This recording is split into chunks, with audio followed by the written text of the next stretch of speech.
Harrison sat on the banks of the Tennessee River.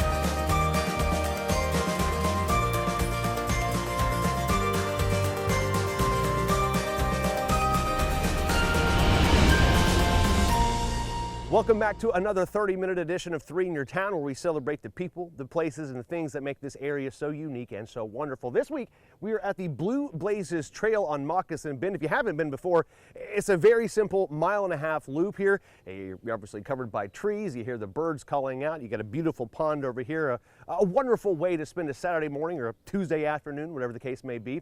It's an example of some of the leisurely hikes around this area. There's so many to enjoy. In fact, earlier this week, took a bit of a drive up to the Big South Fork for a leisurely hike at an absolutely amazing place called the Twin Arches.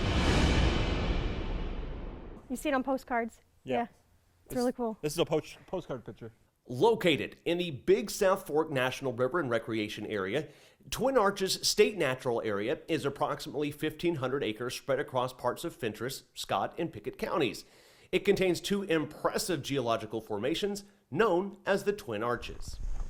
There are multiple hiking routes to the arches. Most leisurely hikers who venture out from Divide Road to the Twin Arches trailhead hike only the shorter inner loop, a 1.4 mile total round. The trail itself is in absolute pristine condition, and check out these views. They're amazing up here. Just be aware, if you're toting along anything like camera gear or a kid, you got some pretty steep staircases.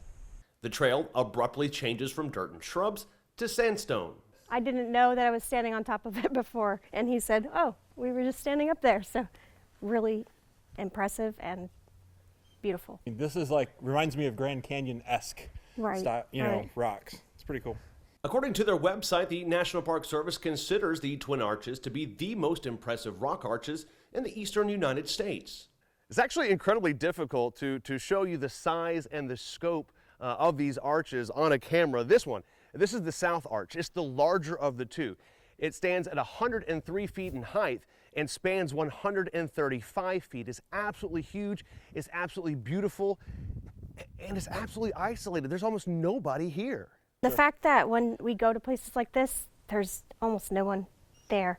So we're like, wow, we are the only people in the whole wide world in this spot at this time. So a lot of people need to know more about, even if you live locally, come out and see what you have here naturally.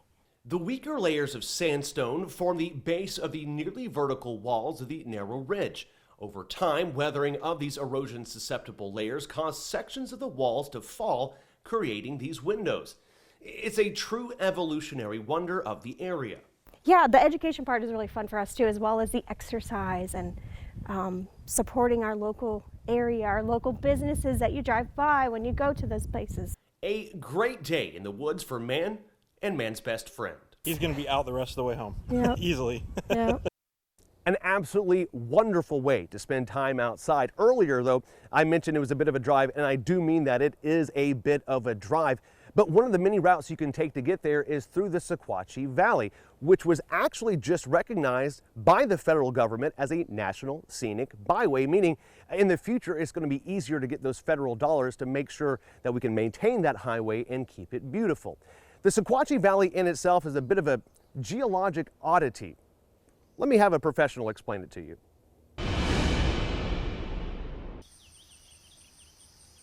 Another quiet start to life here in the Sequatchie Valley. It's not uncommon to hear the birds call out as the cattle graze in the open field. And as the valley fog gives way to the mid-morning sun, the beauty of this valley is revealed. There's something about this seemingly simplistic beauty that attracts so many people and why they're so proud to call it home. But the beauty here is in fact anything but simple.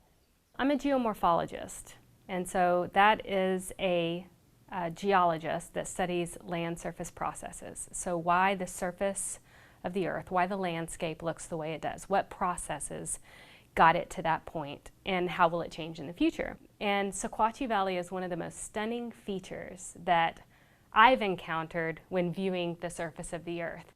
For more than 150 miles, from just near Crossville to past the Alabama state line, this valley is known for its unusually long, straight, and narrow shape. Peaceful now, its modern origins were quite chaotic. About 500 million years ago, we had collision of two very large continents, North America and Africa, and in that crunching, they crumpled into this big mountain range of the Appalachians, and we can think of them as almost being as big as the Himalayas at one time. Once those processes of the two continents colliding shut off, erosion took over. There are many contributing factors to valley design. The work of moving water is the biggest erosive agent. Here, that moving water is the Sequatchie River. This is called the head of the valley by folks that live in the Sequatchie Valley. The U.S. Geological Service called it the head of Sequatchie, and that is the name that we have for this part of the Cumberland Trail. The Sequatchie River emerges from a cave right above where I'm standing, and it comes out as a pretty vivid, viable stream of water that's going to flow 70 miles downhill and run into the Tennessee River. The amount of history found here at Justin P. Wilson is almost unfathomable. The direct connection to this region's ancestry is one of the many reasons it receives state protection. The valley is a special physiographic region of Tennessee. It is a unique piece of our geology. It needs this protection, it needs this symbol, and not a soul can come down here and sit by the cave that issues the Sequatchie River and look down it and not feel that they're in a special place. A truly remarkable and unique place where the past and the present are visible together each and every day. The capping rock of the Cumberland Plateau that Sequatchie Valley kind of sits in, you can find a piece of quartz in there, and it came from this building large mountain range. That's why I'm a geologist. That's why I teach it, because how is that not cool, and why wouldn't you want to share that with somebody? Especially if it's about where you lived and the history of where you lived. I mean, I'm not going to argue, right? Very, very cool. Hey, stick around. We still have much more to come on this 30-minute edition of 3 in Your Town. We're going to talk to a local skateboarder about a Learn to Skateboard event happening downtown. Also, we're going to talk to a woodworker here in the Scenic City and see how he puts together some remarkable woodwork. And then later, coming up in this week's Quarantine Cooking, we put together, how shall we say, an interesting recipe. You don't want to miss it.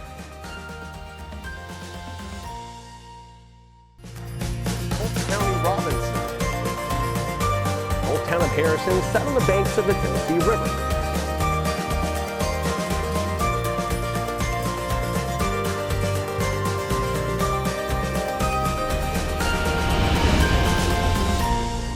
Okay, I gotta say this. I love the skateboard community. I myself, I am not a skater. I think when I was 12, I think I tried to ollie, I cracked my shin, I cried, I went home, and I never picked up a skateboard again. But I have the utmost respect for skaters because of that reason. I mean, think about this. Every single boy and girl that gets out there, that steps on a board or, laces up the rollerblades, they get out there, they take spill after spill after spill, trying to get better at their craft. And if you go down to the Chattanooga Skate Park in downtown, that place is just alive with activity. And I tell you this, there's a really good environment down there. Take my man Logan, for example. He's been there for 20 years. This guy absolutely shreds. But one of the things he really focuses on is creating a positive environment for all ages and all skill levels, no matter what they're bringing out there, rollerblades, razor scooters, skateboards, it doesn't matter. He wants everybody to have a good time, to have a safe time, and to feel good about their time out there. You will see parents all the time, especially on Saturdays and Sundays, bring their kids down here and hang out with them all day long. And we get to spend time with these kids and give them, a bit of nurturing in a place that might otherwise be unfriendly or just nerve-wracking for, the new user. So last week we talked about a Learn to Ride a Bicycle event that Outdoor Chattanooga was putting together.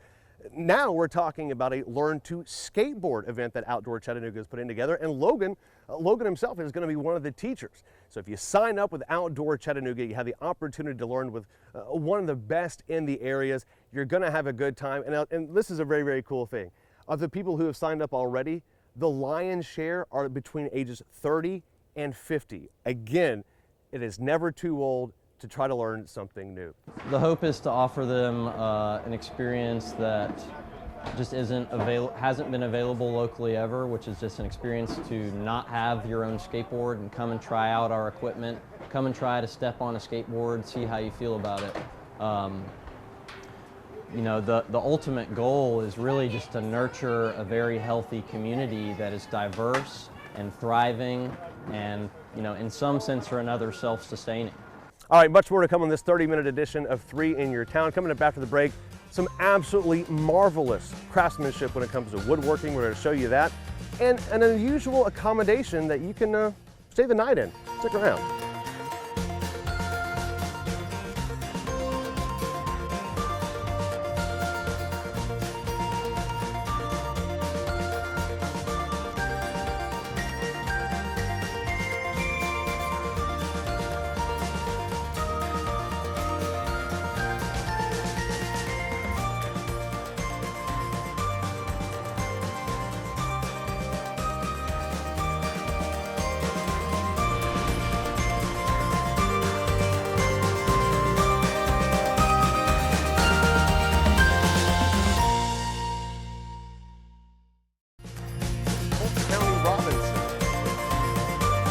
Town of Harrison, sat on the banks of the Tennessee River.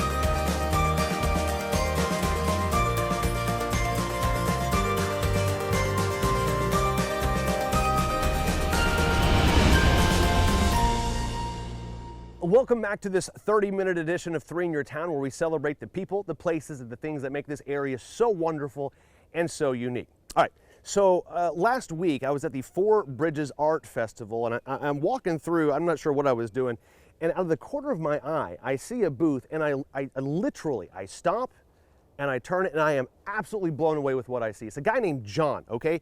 John does some of the most remarkable woodwork I've ever seen. I approached him, I asked him if I could hang out with him for a little while with a camera and a microphone to see what he does and how he does it, and here's what I learned. It used to be a carport, and I turned it into my shop.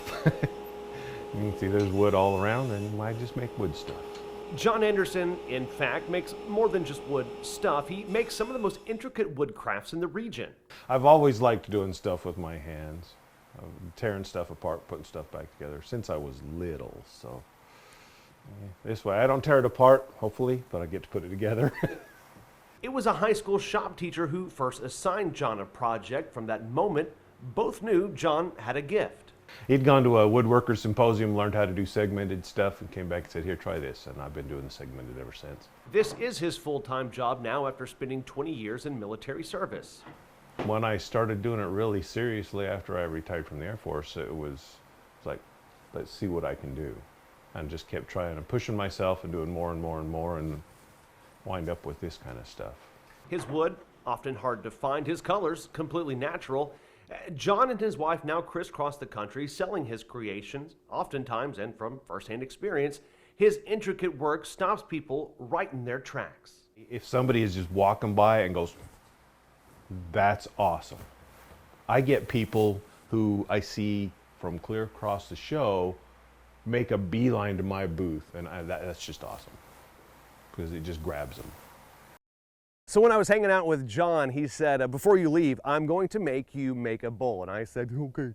But he said, no, I'm serious. He handed me a block of wood, and he says, you're going to make a bowl out of this. Okay. So I start working on it, and with a lot of instruction and a lot of patience, I made a bowl, man. Look at this. This is the first time I've ever used a lathe. This is the first time I ever used any of the tools. I don't even know what they're called. But it's just a remarkable thing, and you really understand, gosh, first of all, how hard it is to master a craft like this, the amount of patience and skill, and goodness gracious, I gotta say, John, thank you very much. I had a wonderful time, and man, I'm gonna keep that bowl forever. It was a very, very cool experience, so thank you, and next time you see a woodworker, man, just talk to them about how they do it. I'm pretty sure they want to talk about it. All right, so John is an outside-the-box thinker. Here's another outside-the-box thinker while being inside of a box. It's an unusual overnight accommodation on the side of a mountain. What if I were to tell you that if you wanted to wake up to a view like this, all you would have to do is book an overnight stay in a shipping container? We're up here in Rising Fawn, Georgia, Dade County. This here is On the Rocks. This is short-term vacation rentals. One of Lookout Mountain's most unique overnight experiences involves you in a tiny home container, some 1,900 feet in elevation, on the side of a cliff. Oddly enough, for this area, the container aspect is more unusual than the precarious perch. It's certainly not an everyday building material. Well, I started, I guess the first thing I did was ordered model shipping containers, just like railroad toys. And I have them on my desk at the office, and I just kind of move them around and play with them and until I get a design I like, and then I draw it out on graph paper, and then we start cutting. Both buildings are full of the necessities: power, water, heat, and air. But working in such a finite space, a tremendous amount of effort had to go into the design. Before we ever put walls up, we're taping the furniture on the floor, getting the measurements. We have to know what furniture we're using before we ever start with the layout. Michael had the what, now he needed the where, and there was no second guessing this parcel of land when it became available.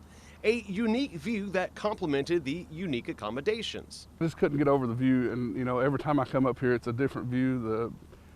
The sun setting a different way through the clouds, or the fog's rolling in, or there's a rainstorm over here and sunshine over here. It's just always phenomenal. 30 minutes from Chattanooga, 30 minutes from Cloudland Canyon, miles away from ordinary. We just tried to create an experience where somebody can get away and just forget about it all. There's no cable, no internet, no TVs. You come up here to relax and unwind. Pretty cool, right? Hey, speaking of cool, at least cool as a pickled cucumber, on the other side of the break, we're gonna head back to the kitchen to use a pickle as the bun for a hot dog, and I'm not gonna lie to you, I liked it. Claire, I liked it.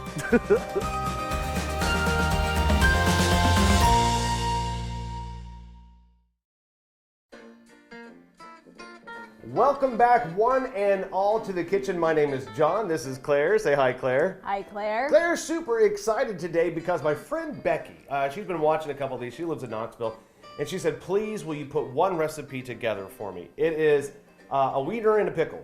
So the idea is that you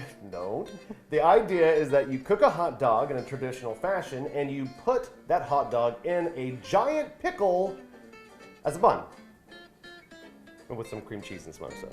Before we get to the slicing of the pickle or the cooking of the hot dogs, we're going to make the cream cheese, cheddar cheese, chive, salt and pepper mixture that we're going to spread on the pickle. Before you hate everything about this. I can't wait for the spread. That's what I'm eating. So it's going to be, go ahead with about a half a block of cream cheese, which is about a half a cup. We're also going to use half a cup of cheddar cheese. And then really we're going to kind of eyeball about 2 tablespoons of chives. Eyeball. I have no idea what that is. Oh. But that looks right. Yeah, sure. Gonna go ahead and stir that up, add some salt and pepper to taste, and should be rest to go with the pickles. Yay!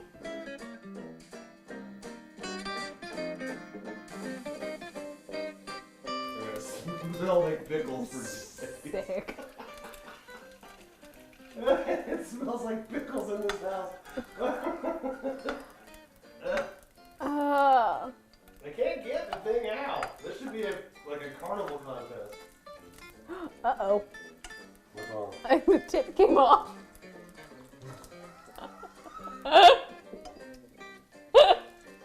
cutting off the tip, like you did with our hot dog, and then making a little tray. It's really pretty easy, actually. Excellent. No, this is not difficult in the slightest.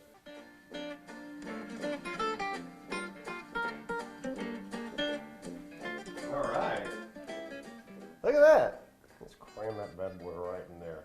Ooh, that's hot. I know. Oh, that's hot. Oh, all right. It's going to be good. Maybe. Come on. It's just a pickle. I can't do it. Come on, man. I like the hot dog. No, you got to do the whole thing. You do it.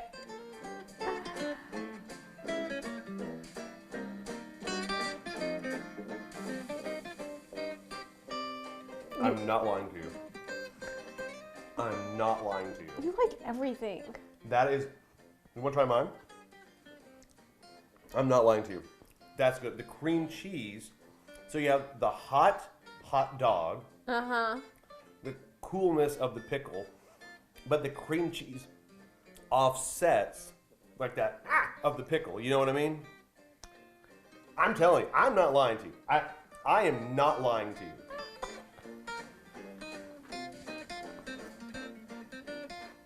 Hot dog, cream cheese, pickle. I would do this again. By yourself. You don't like it?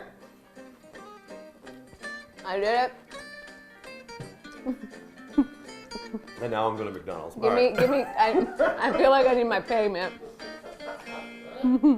I sincerely and genuinely appreciate you checking out this 30-minute edition of 3 in Your Town. And if you think you have an idea for a good story or someone I should meet, please let me know. I love meeting new people, I love learning new things, and I love sharing those things with the audience. Until I see you next time, be good to yourself and to others. I'm John Martin, and this has been 3 in Your Town.